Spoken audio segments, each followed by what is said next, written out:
ధన్యవాదాలు అధ్యక్ష. ఈరోజు మనం చర్చిస్తున్న విషయం సాధారణ విషయం కాదు. ఇది ఆంధ్రప్రదేశ్ భవిష్యత్తుని నిర్ణయించే చారిత్రాత్మక తీర్మానం అధ్యక్ష. ఈ చర్చలో పాల్గొనే అవకాశం కల్పించినటువంటి మీకు, ముఖ్యమంత్రి గారికి, ఉప ముఖ్యమంత్రి గారికి, లోకేష్ బాబు గారికి నా హృదయపూర్వక ధన్యవాదాలు. అలాగే ఆ రోజు ఈ ప్రాంతానికి ఏ పేరు పెట్టాలి అని చెప్పి ఒక ప్రజల్లో చర్చ పెడితే, ఇది అమరావతి అని కనుక పేరు పెడితే చారిత్రాత్మకంగా ఈ పేరు గౌరవప్రదంగా ఉంటుందని చెప్పి సూచించిన స్వర్గీయ శ్రీ రామోజీరావు గారికి కూడా ఈ సభాముఖంగా ధన్యవాదాలు తెలియజేస్తూ వారిని ప్రత్యేకంగా అభినందిస్తా ఉన్నాను అధ్యక్ష. అట్లాగే రాజధాని అంటే ఒక భవనం కాదు, అది రాష్ట్ర గౌరవం.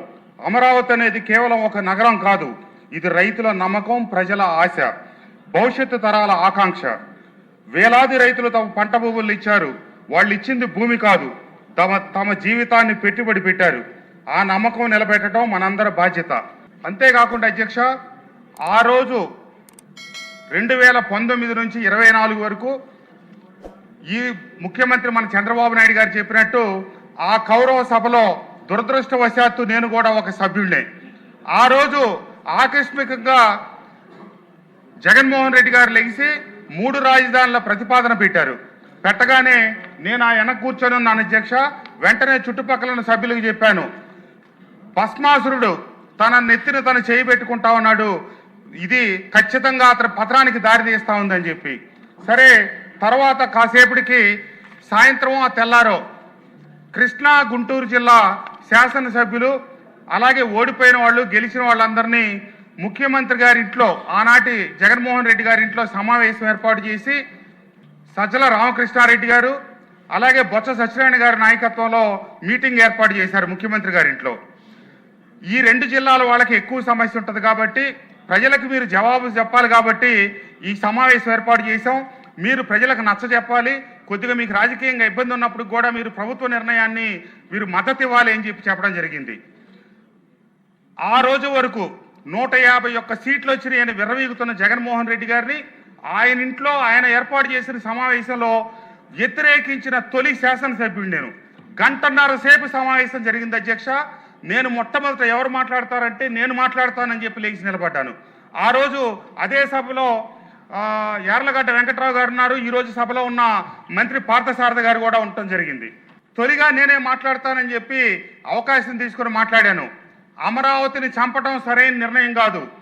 ఈ నిర్ణయం వైఎస్ఆర్ పార్టీకి భవిష్యత్తులో తీవ్రమైనటువంటి ఇబ్బంది కలుగుద్ది, ఇది ప్రజా వ్యతిరేకమైన చర్య అని చెప్పి నేను గట్టిగా మాట్లాడి, అంతేకాకుండా పార్టీలో చేరేటప్పుడు 2018లో జగన్మోహన్ రెడ్డి గారు నాకు కబురు చేస్తే వెళ్ళినప్పుడు ఆయన నేను అడిగాను, మీరు అమరావతి మీద మీ వైఖరి ఏంటి అని చెప్పి. ఆయన నాకు స్వయంగా చెప్పాడు, అమరావతి ఇక్కడే ఉంటుంది కాబట్టి నేను సభలో ప్రకటించాను, నేను ఇల్లు కట్టుకున్నాను అని చెప్పి చెప్పమని చెప్పాడు. మరి మీరే పత్రికల్లో ప్రకటించవచ్చు కదా, ఈనాడు జ్యోతుల్లో ఎదురు వస్తే మారిపోద్దని చెప్పి చెప్తున్నారు కదా అంటే, లేదు అందుకే నేను ఇల్లు కట్టుకున్నాను, చంద్రబాబు నాయుడు గారు ఇల్లు కూడా కట్టుకోలేదు, కాబట్టి నేను ఇక్కడే పార్టీ ఉంటాను. నేను ఆ సమావేశంలో చెప్పా, స్వయంగా ఆయన చెప్పాడు కాబట్టి ఎన్నికల్లో ప్రజలందరికీ చెప్పాం రాజధాని ఇక్కడే ఉంటుందని చెప్పి. కానీ ఈరోజు మాట మారిస్తే ఇదంతా ఇబ్బందికరమైన అంశం అని చెప్పి నేను చెప్తే వెంటనే అంబటి రాంబాబు గారు లేచాడు. లెగిసి భారతదేశంలో ఉన్న ప్రాంతీయ పార్టీల్లో అత్యంత శక్తివంతమైన నాయకుడు జగన్మోహన్ రెడ్డి గారు 151 సీట్లతో గెలిచాడు. ఆయన ఇంట్లో కూర్చొని ఆయన నిర్ణయాన్ని ప్రశ్నించే హక్కు, ధైర్యం ఎవడిచ్చాడు నీకు? నువ్వు మాట్లాడటానికి వీల్లేదు, నువ్వు కూర్చోవాలా? ఈ నిర్ణయాన్ని నేను సంపూర్ణంగా మద్దతు ప్రకటిస్తున్నానని చెప్పాడు. నేను వెంటనే లేచి చెప్పా, ఇది అభిప్రాయాలు అడిగారు, నా అభిప్రాయం నేను చెప్తున్నా, నా అభిప్రాయాన్ని ఖండించి చెప్పాల్సిన అవసరం మీకు లేదు. మీ అభిప్రాయం ఉంటే కనుక మీరు నేరుగా ఈ సభకు చెప్పుకోండి తప్పితే ఖండించడానికి వీల్లేదని చెప్పారు. తర్వాత మల్లాది విష్ణు గారు లేచాడు. ఆయన గట్టిగా ఇక నా మీద పోట్లాడుతునేటప్పటికి గట్టిగా మాట్లాడే ధైర్యం లేక కృష్ణప్రసాద్ గారి అభిప్రాయంతో నేను ఏకీపిస్తున్నానని చెప్పాడు. ఆ వెంటనే కొడాలి నాని గారు లేచాడు. ఇక్కడ అసెంబ్లీ ఉంచుతాం, అక్కడ వైజాగ్లో ఎగ్జిక్యూటివ్ క్యాపిటల్ పెడతా ఉంటే అసలు ఇక్కడ అమరావతిలో అసెంబ్లీ కూడా వద్దు, మీరు అది కూడా తీసుకెళ్ళండి. కొంతమంది కొద్దిగా మాట్లాడితే ఒళ్ళంతా పూసుకుంటారు. ఆ రకంగా ఈ కృష్ణప్రసాద్ కూడా ఎవడు చెప్పమన్నాడు ఈయనకు పోయి రాజధాని ఇక్కడే ఉంటుందని చెప్పి అన్నాడు. మళ్ళీ లేచి నేను పోట్లాడా. ఈ రకంగా 1.5 సేపు జరిగిన సమావేశంలో నేను ఒక్కడిని ఒకటి, మిగతా వాళ్ళందరూ ఒకటి. చివరికి నా వెనకే ఎర్లగడ్డ వెంకట్రావు గారు కూర్చున్నాడు. నా చొక్కా పట్టుకో లాగాడు. కృష్ణప్రసాద్ గారు, నువ్వు గంటన్నర బట్టి ఇక్కడ ఒక్కడే మాట్లాడుతున్నావు, నీకు రాజకీయంగా ఇది తీవ్రమైన నష్టం కలుగుద్ది. జగన్మోహన్ రెడ్డి దగ్గరికి వెళ్ళి వీళ్ళందరూ ఉన్నాయి లేని అని ఖాయం చెబుతారంటే ఒకటే చెప్పా, ఉన్నా ఒకటే పోయినా ఒకటే. ఈ అమరావతిని మటుకు ఇక్కడి నుంచి తరలించడాన్ని నేను అంగీకరించే ప్రశ్నే లేదని చెప్పి కరాఖండిగా కుండబద్దలు కొట్టి చెప్పారు.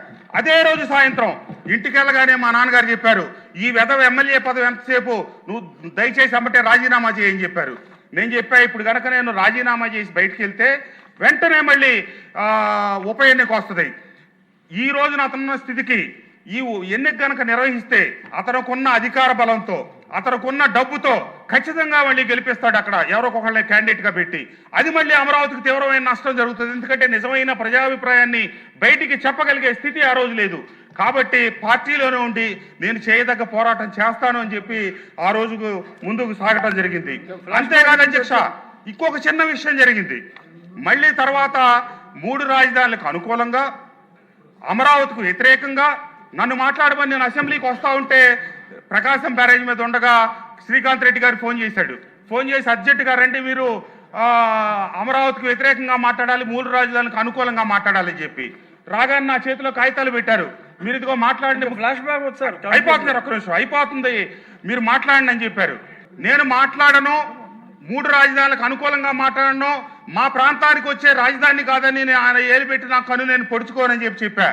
వెంటనే మొహం చిన్నబుచ్చుకొని వెంటనే పార్థసారథి గారికి ఫోన్ చేశారు. నా ముందే ఆయనకు పిలవండి, ఆయనకు చెప్పండి అని. నేను బయటికి వెళ్ళి పార్థసారథి గారికి చెప్పా, మీరు కనుక మాట్లాడితే మన ప్రాంతానికి అన్యాయం చేసినట్టు ఉంటుంది, ఆయన కూడా నేను మాట్లాడనన్నారు అధ్యక్ష. ఆ రకంగా లంకలో ఉన్న వాళ్ళందరూ రాక్షసులు కాదు. ఆ రోజు అక్కడున్నా కూడా మేము చేయదగ్గ పోరాటం చేశాం.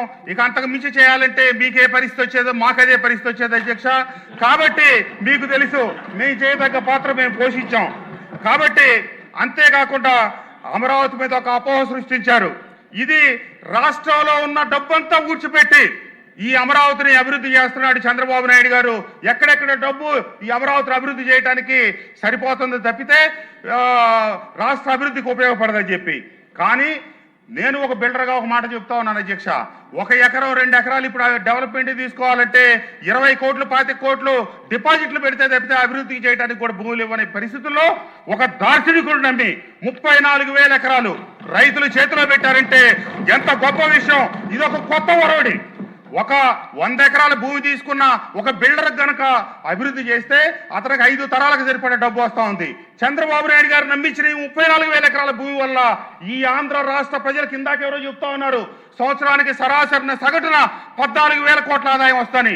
14,000 కోట్లు కాదు, 1,00,000 కోట్లపై కూడా ఆదాయం వస్తుంది. హైదరాబాదు తెలంగాణకి ఆర్థిక రాజధాని అయింది. అట్లాగే చెన్నై మద్రాసు తమిళనాడు మొత్తాన్ని నడిపిస్తూ ఉంది. బెంగళూరు కర్ణాటక రాష్ట్రానికి ఆయువు పట్టుగా నిలిచింది. రాబోయే రోజుల్లో ఆంధ్రప్రదేశ్కి ఈ అమరావతి ఆయువు పట్టుగా నిలబడిపోతా ఉంది అధ్యక్ష.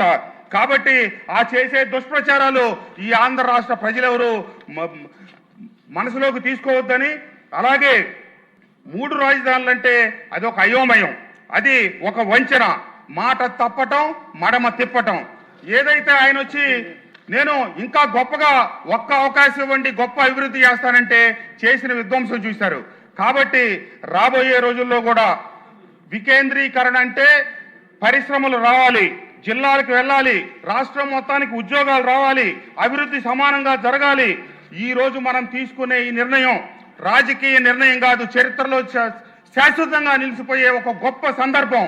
ఈ రోజు ఈ సందర్భం కోసమే నేను ఎదురు చూసి టీడీఎల్పీ నుంచి నాకు ఫోన్ చేస్తే రాత్రి నుంచి నేను భోజనం కూడా చేయకుండా ఉన్నాను అధ్యక్ష. ఈ రోజు ఉదయం నుంచి కూడా పచ్చి ఏమి తినకుండా, ఎందుకంటే ఈ గొప్ప సమావేశంలో పాల్గొనే అవకాశం నాకు వచ్చింది, ఈ గొప్ప చారిత్రాత్మక సందర్భంలో పాల్గొనే అవకాశం వచ్చింది.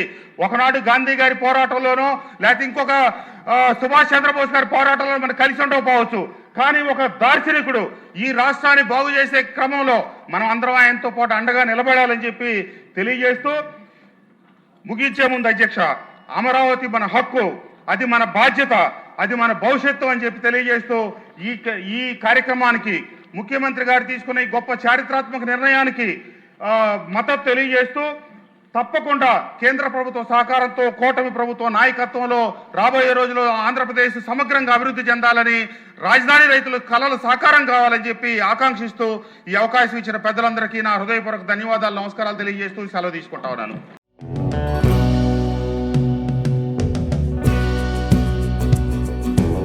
Like, share and subscribe to Rajaniti channel.